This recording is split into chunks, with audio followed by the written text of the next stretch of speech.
Evening everyone, and welcome to Musicians Live Stories. My name is Tom Wilds and I'm a drummer and presenter from the UK.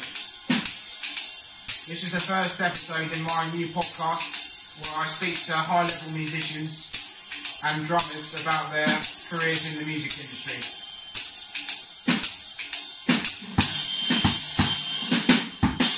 Today I'm very honoured to have a friend of mine, Mr. Sam Woods, on the show. Sam's a very talented guitarist and multi-instrumentalist from England. So let's get straight into it with Mr. Sam Woods.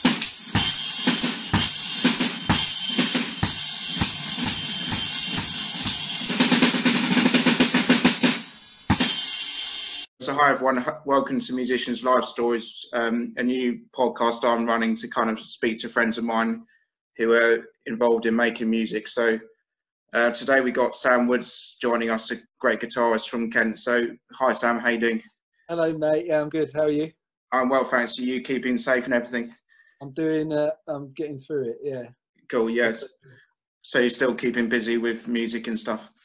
Reasonable, yeah. I've been doing some teaching and I've got a little studio here doing some production and playing on sessions for people and things like that. Yeah, trying to keep as busy as I can to avoid going mad.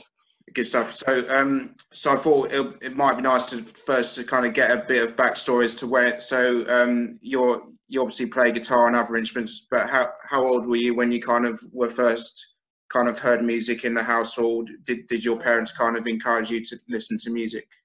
I think my dad's very musical. He plays guitar and he was like a big Beatles fan and Rolling Stones, loved old rock and roll music and stuff. He's got really good taste.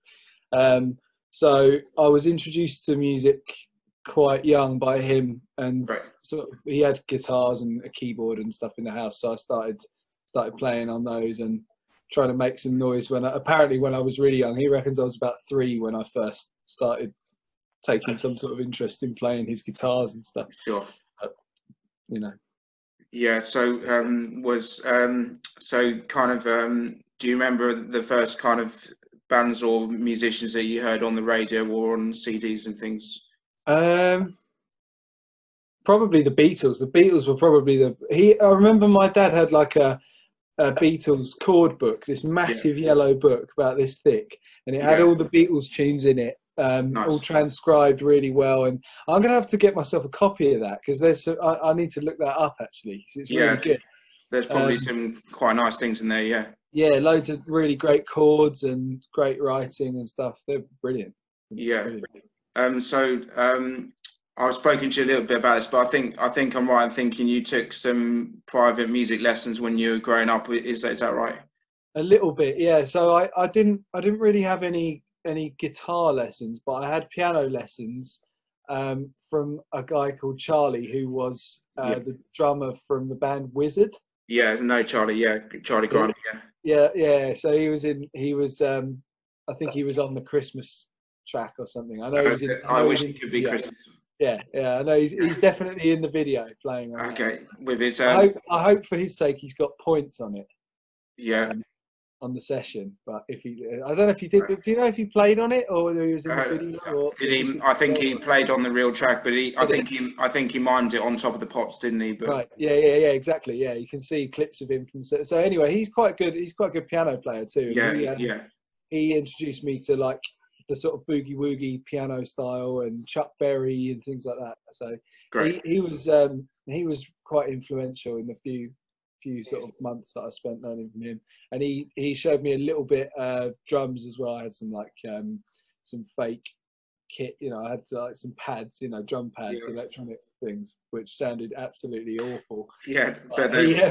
Just to have a little bash and things. Yeah, exactly. Yeah, just just anything like, I guess, Christmas presents and stuff. My folks would get me anything that involved music, so I was just completely obsessed. Okay, so from an early age you still had that passion for it, even at a young age? Yeah, I was always really loved it, and I think it was I'm glad I had it so long as well. Been able to do it for so long. Yeah. So with the lessons with Charlie, was do you think that developed your ears a lot? Because I think he plays mainly by ear, doesn't he? Yeah, he does. Yeah, I mean, I think I quite quickly latched on to the stuff that he was showing me. So I liked that music, you know. It's like, I guess we all have that thing sometimes when we're teaching where we show students stuff that they really love, like that we really love, and they're sort of like, not so into it, not so fussed about it or whatever. But again, sometimes you have the opposite. Sometimes you show them people and they get completely obsessed, and then they're off on that same kind of journey. You know, you feel like you've done some good. Yeah. You know? So you're kind of, in a sense, before you went to college, which we'll talk about in a minute, you were kind of self-taught on guitar. Is that right? Or yeah, I was. Yeah, I never had any lessons or anything, guitar lessons, but I just used to play along with songs, like records, all the time. You know, I had all those Beatles tunes, and trying to play those tunes out of that Beatles book as well was really good. Yeah. Was it hard to sort of teach yourself the finger technique and things, or did you kind of just copy players and things? Probably did it all wrong, you know, to begin with. In terms of, I never learned. I still haven't. I guess I still haven't learned. Sure. I play the way that I feel, I guess. But I have practiced. I didn't start practicing scales or anything like that until I was at college. Okay. That was the only time I was introduced to them, really. You know, I knew blues and minor pentatonic scales and things like that, and I probably knew a few more bits that I picked up from songs, but never knew what they were called or anything until until I was introduced to some theory, which was good for me, definitely. So when you would listen to songs, were you trying to kind of pick out the melody or the chords or just everything?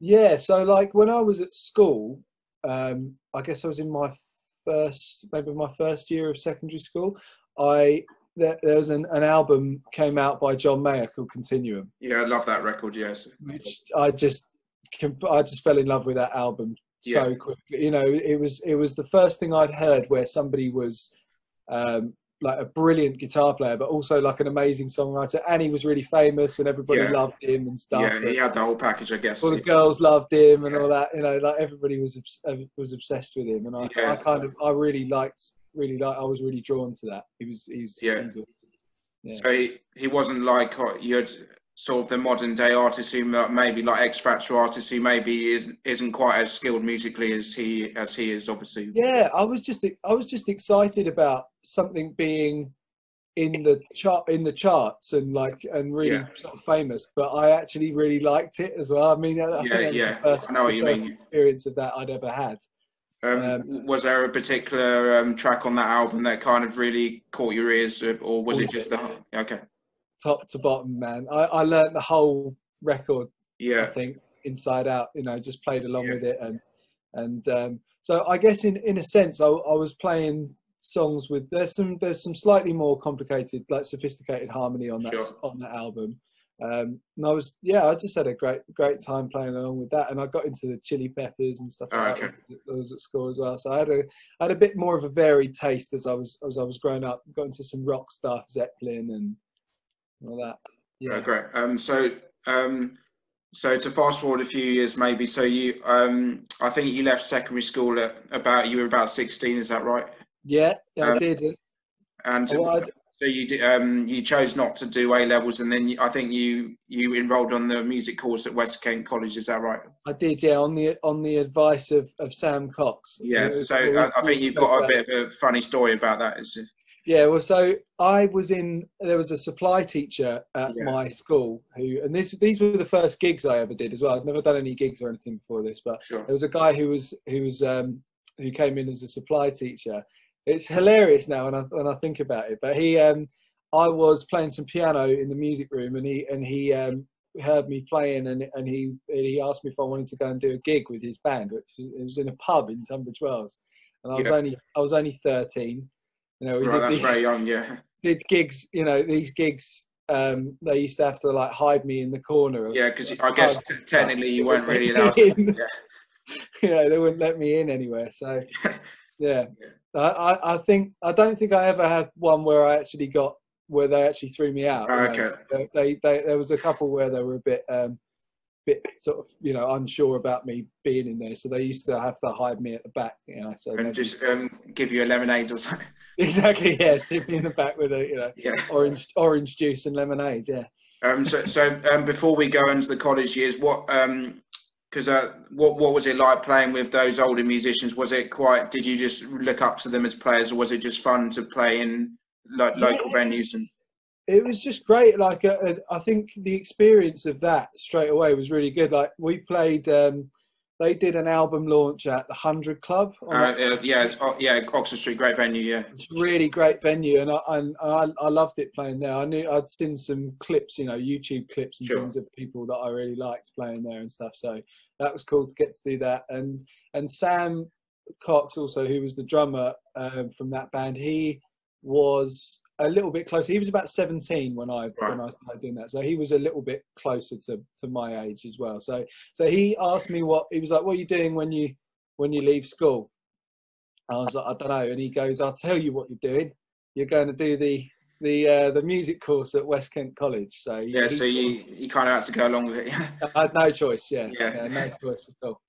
But it was great. It was probably the best decision I ever made in my life was to go there.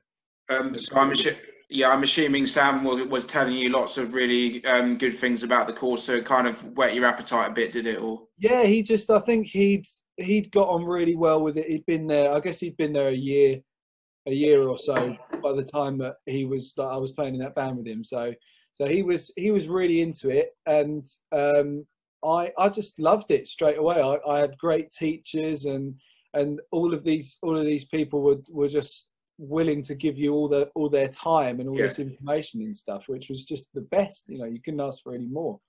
Yeah. So I guess as well as learning technically as a musician, you kind of you were just inspired to kind of do it professionally because you could see all these influences who were giving you advice and things. And totally, yeah. I guess it did the same for you, right? In the way of, you know, like it's just being that completely new environment. Yeah. You completely. Like for me, none of my friends from school or anything like that went and did the same thing. I was kind of a bit out on my own in school, really, in terms of what I wanted to do, where I wanted to go and do something. But it was just great. You know, you meet all these new people, you meet loads of new friends, start playing music with great other players who are you know, who are into the same stuff as you, and learn from other people. It's wicked. I love it. I thought there was a nice balance in the course between that kind of competitive thing that everyone had about being as good as they could, but also the kind of friendly, nurturing environment. So it was always a real like family vibe at that college, which you don't get at many places around the country. So no, it's everybody I know that's been there, especially people who have been involved with other colleges and universities and things like that. They said it. They all say it was completely unique. It was a hell of a place. Yeah. So your guitar teachers, I think you told me before, I think Joe Gibson was one of them. Is that right? Yeah. I had Joe Gibson. I had Andy Vickery. Yeah. Who's a monster as well. Even those two alone, you've got two completely different styles of player, both really musical and talented people, but completely different style. Andy showed me John Schofield and people like that, and Joe was really into slide guitar, which I loved anyway, and he showed me guys like Ry Cooder, which I loved. I got into that Showtime record. Do you know that record? No, is it Showtime? Ry Cooder, you said? Yeah, Ry Cooder. Yeah, it's got that version of Dark End of the Street on it. Okay, I'll have a listen. Yeah. And I love Joe's slide playing on Just Like Gold with Dave Migden. That's great. I love that whole album. Man. The Secondhand Tattoo. Yeah. That was, in fact, that's probably because I heard their band for the first time and started going to watch their gigs and stuff. And that was one of the most. They'll cringe if they ever watch this. But it was one of the most influential things to me was hearing their band and their music. It completely changed the way I thought about music, and I loved going to watch their gigs. I still do. Still go to all their gigs if I can.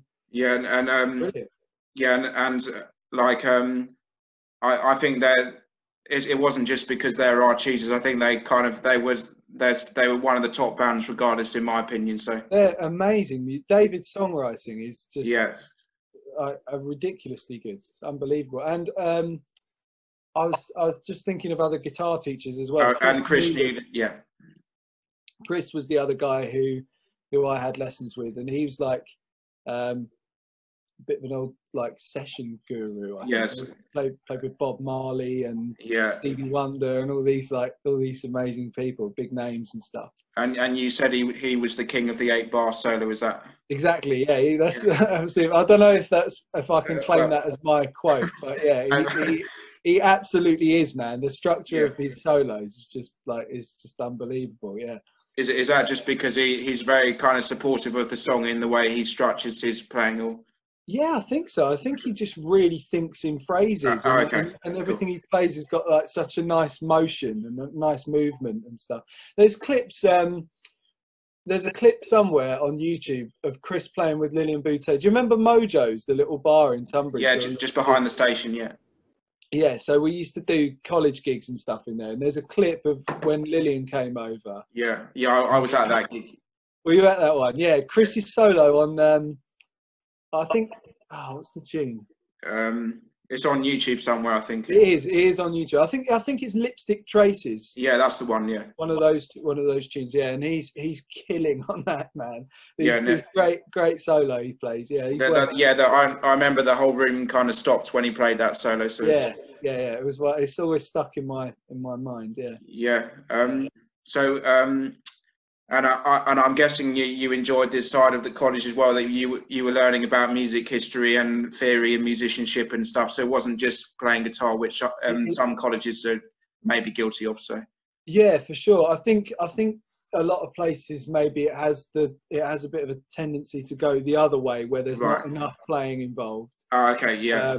And like I think that college had everything in the way of it being, a perfect balance between playing and like theory, music business units as well. We did. I guess because we had to, there was part of this course that somebody had written or whatever. But it was a brilliant course. I loved it.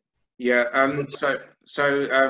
I think you were there for 3 years, and then you also did the degree there with which James Sedge and Judy Parker run. Is that right? That was it. Yeah. So that was through the University of Kent. Okay. Did you find the degree I guess it was harder in terms of this kind of the syllabus and what you were studying and things, or? Yeah, it was totally different. Yeah, it was. Okay. We had to do.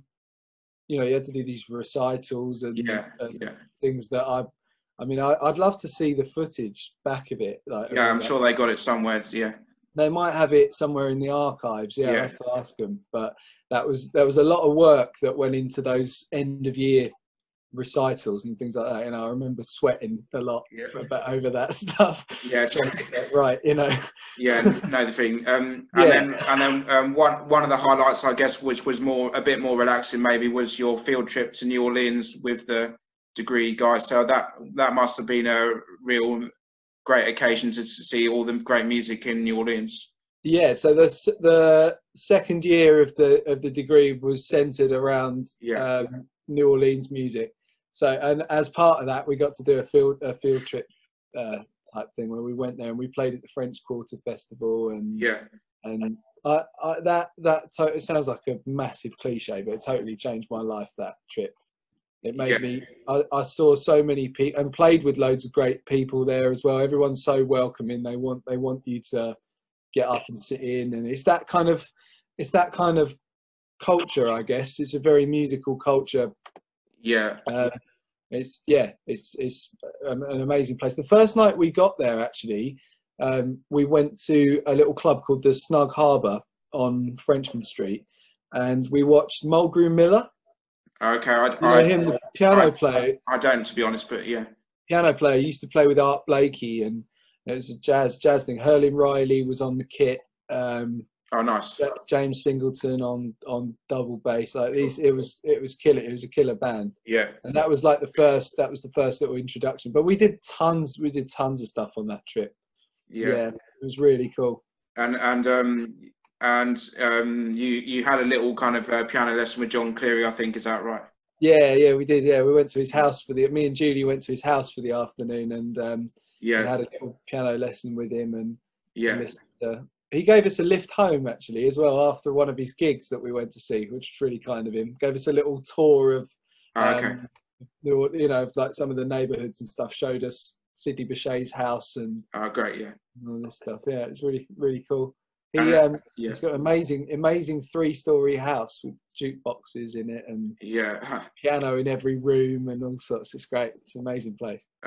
So I guess he records quite a lot in his house, or does he have a studio or something? He's got a studio downstairs. Yeah, well, he was working on what I guess would have been Go-Go Juice at that time. Yeah. And we went and had a listen to some of the stuff that he was working on, which was really cool. Oh, yeah, he was. I think he was in the mixing stage or something. You know, he was working on some bits. And he was like, "Oh, come and have a listen, play you this stuff." And he was really nice. We must have been there 4 or 5 hours or something. We were there half the day. You know, taking up all this time. So he was quite relaxed. He wasn't kind of pushing you out the door, was he? No, he was lovely. Yeah. He's really nice. Really nice, yeah. Okay, and I think throughout that year of the degree and in New Orleans, you established quite a nice friendship with Jez Harley, the singer. Is that right? Yeah. And you started kind of writing a bit of music and things. We started writing when we were in New Orleans. Okay. We wrote a couple of songs. There's one of the songs off of the album that is about that trip to New Orleans as well. But he was, I got on really well with Jez straight away. We had similar tastes in music, and he's a great songwriter and stuff. So we formed Harley and Woods, which was our little duo, and we put a record out, and that was the first time I ever mixed a record as well. So I got to kind of do that with our own stuff, which was a nice way to start sort of doing that as well. Yeah. And then that's great. And then I think you put a band together with them because I think did you headline local live festival with Paul Dunson a couple of years back? I think that was our album launch. That one. So Paul started doing his. It used to be on the Pantiles in Tunbridge Wells. That's right. Yeah. And then Paul moved it to Calverley Park, which is great. So it's more like a big open air thing. Yeah. And we got to headline that when we released our album, which was really nice actually, because the pair of us had played there in lots of different bands. We were kind of there was to be an ongoing joke that I'd ended up on playing on everyone's gig in Tunbridge Wells. Used to dep a lot for people and do all that stuff. But so we ended up. It was nice to do that together. Anyway, maybe we'll do something else one day. I'd like to do it again. So there were kind of tentative plans to maybe make another album or something, or there were. Yeah, we were writing stuff, and Jez is really busy. He works at Brit School teaching. Okay, fair enough. Yeah, he does some other gigs and stuff as well. So he's, it's hard getting everyone together, man. Like it's like anything. That was a big band as well. I think we had like 9 people in that band on the gig. Yeah, and I think something the viewers might be interested in. I think on that gig there's some quite nice YouTube footage. You did quite a nice opener where I think Phil Scragg, the bass and the drums, Pete Wheeler did a nice opening. Was that right? Yeah, so we wanted to make a bit of a meal out of the fact that we got 9 people on stage or whatever it was, because we used to go out as a pretty standard 5-piece lineup. Keys, guitar, kit, bass, and vocal, and we added another keyboard player. So we had Richard Simmons on Hammond. See if I can remember it, and everyone who's on it. So Richard Simmons was playing Hammond. Josh Roots was on keys. David Migden on trumpet. Graham Mann on trombone. Pete Wheeler was on drums. Phil Scragg was on bass, and Luke Horton was on percussion. Oh, great! Yeah. So it was like a mega band of really great players and stuff. And we did this whole thing so that everybody would kind of like come onto the stage. So it sounds cornier than it actually is. If you watch it, it looks quite good. But that's on YouTube. So. Yeah, it's worth a watch if people can have a chance to have a look. Yeah.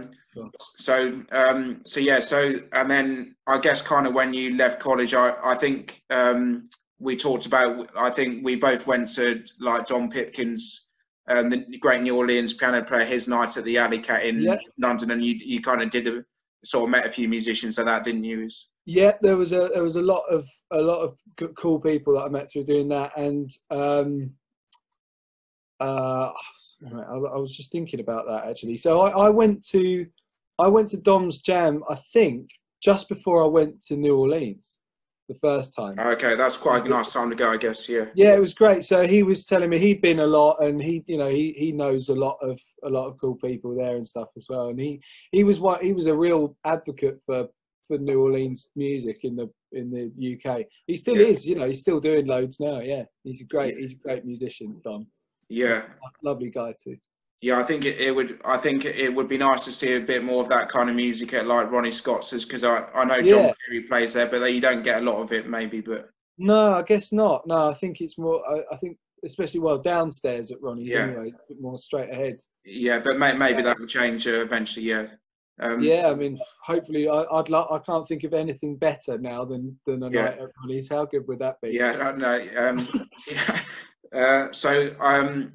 So obviously you kept busy as a musician, but then I think the next, I guess, kind of big opportunity you got was to audition for the Michael Jackson stage show, touring around the world. So do you want to tell us a bit about that? Sure, Matt. Yeah, that was, I left college and left uni and started doing some teaching and some and doing a sort of mixture of all that stuff, like I guess like everybody does. And then I heard that an audition was coming up for a theatre show, a Michael Jackson thing. Great.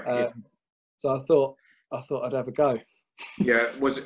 So were you quite nervous kind of driving down to the audition, or were you quite relaxed about it? Or I think I'd had a few days and stuff with the tunes to have a listen through and try and get it. I mean, I turned up with probably all the wrong gear, I had all the wrong sounds for it. I had a Telecaster and a clean amp and just a couple of pedals, but it didn't really do what it needed to do. I got all the gear right later, but luckily they must have liked something I did or whatever. So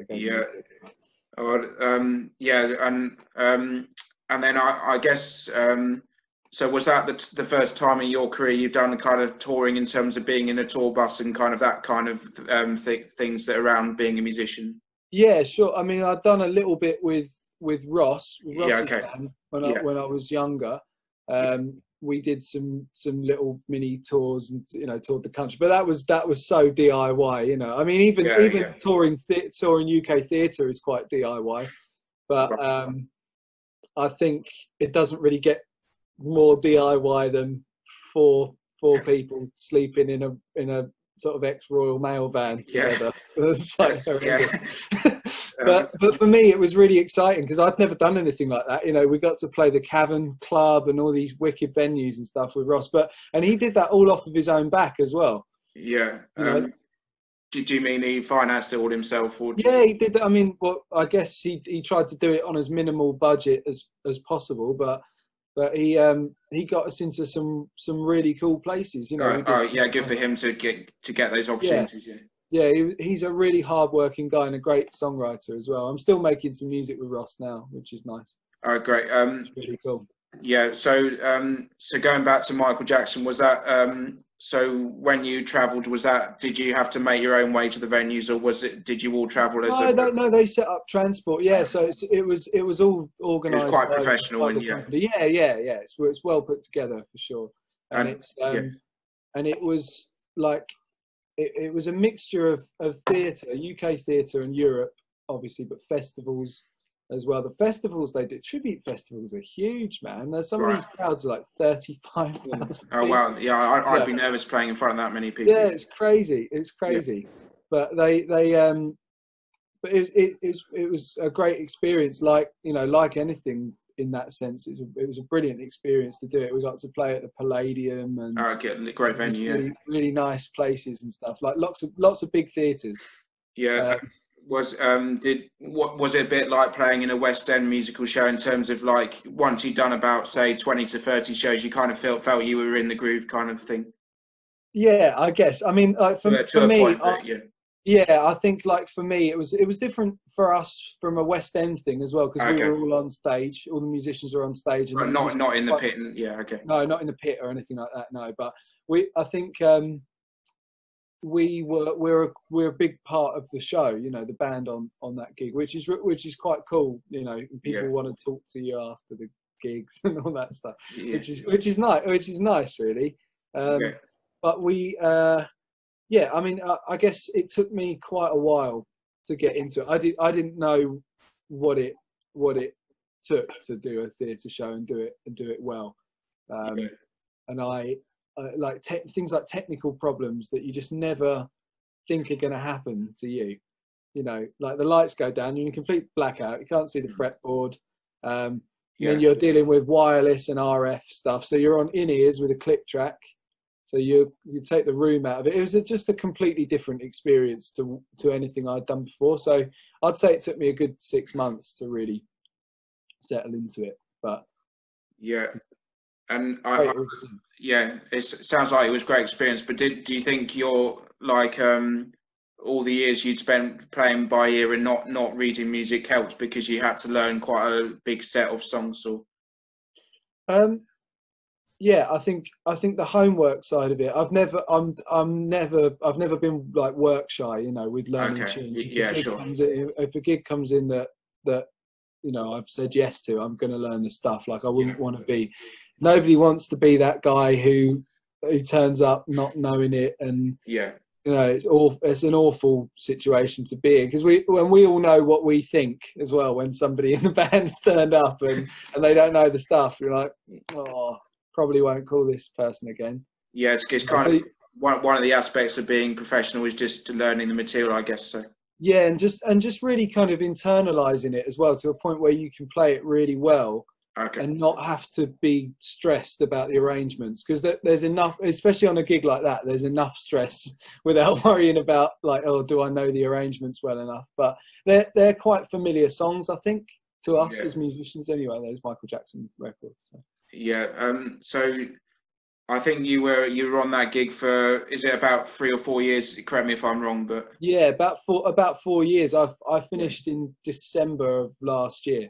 Okay, and was that I guess that might have been quite a hard decision to make, or was it fairly straightforward? Or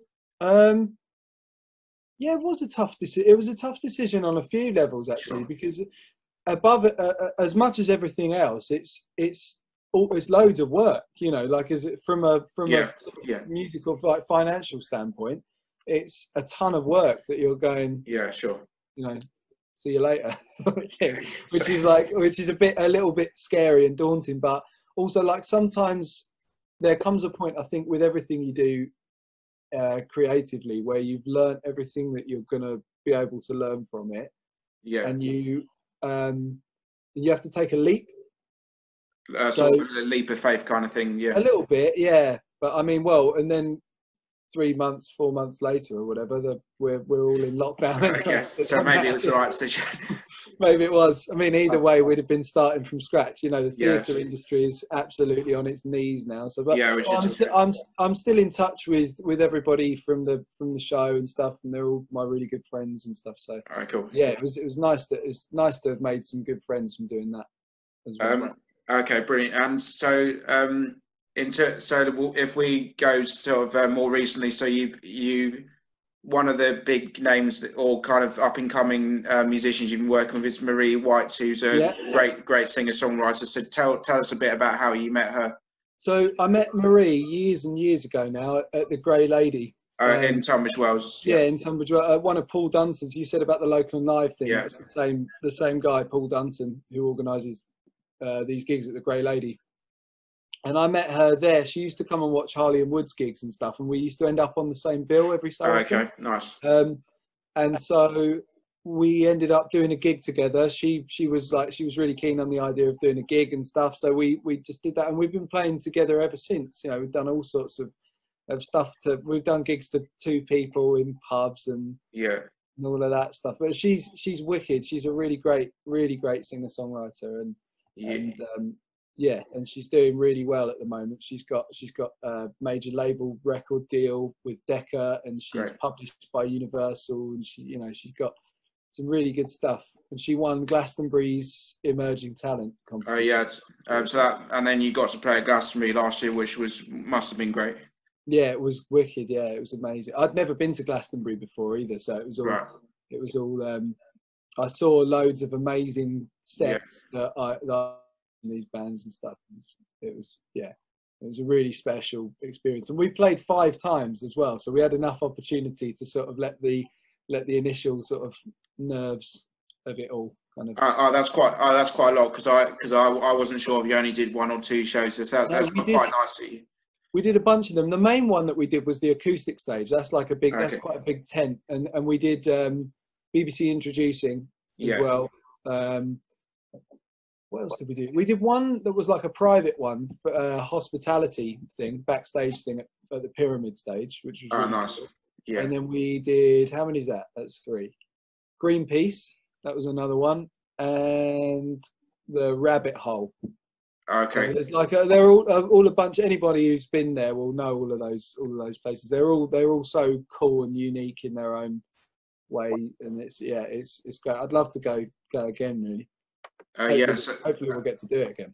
Yeah, I'm sure you will. Yeah. So I know Marie's based in Hastings, but is she when all this is over, has she got plans to tour again, or is she trying to release a new album or something? Or yeah, so we've been working on some music together. We've been producing some tracks together, which is really cool. So we've been doing some. Most recently, we've done like acoustic arrangements of some of her songs. So like quite stripped back piano and vocal things, and nice. And we do that just all here. You know, she's been doing some bits remotely.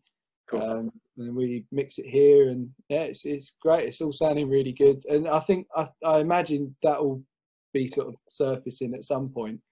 And she does have some gigs booked, but it's hard to say whether they're gonna happen at this point. I really hope they do. Yeah. So does Marie kind of write all her lyrics, and then the kind of her band helps her with like the compositions, or does she do most of the writing herself? Or she kind of does it all, really, in terms of, you know, she writes. She's very much her own. She's got her own sort of direction on what she wants with her music and stuff, and she's quite clear on what that is, you know. So, but we've always had a nice thing where we hear similar things with music and stuff. But in terms of producing pop music, I'm quite new to that, really. It's kind of a new thing with me. I do some stuff with Xavier as well. You know Xavier, right? Xavier Ralph. Yeah, I'm loving his new album as well. So. Oh, thanks, man. Yeah, it's killer. We did it again. We did all that here as well. I thought it would be a nice idea to set up a little independent record label and try and put the music out and stuff. So it's all a nice, you know, a nice sort of venture to try and do some different things, you know. Yeah, and that record label is Uprise Records, is that? Records, yeah. Yeah, and that's a label you started it about a year ago, is that right? Yeah, about around January last year, yeah. A bit longer, yeah. So was that with the idea to kind of produce your own material, as it were? Well, Marie actually introduced me to Xavier. She was doing like some mentoring, and she asked if he could come up here and record some of his tunes. Yeah. And I listened to the stuff that he was doing and stuff, and he just came up with his acoustic guitar, you know, and tracks and things, and sounded absolutely brilliant. Yeah, he's amazing. Yeah. His songs are killer as well, especially for his age. You know, he's only 16, so I guess he was 14 then.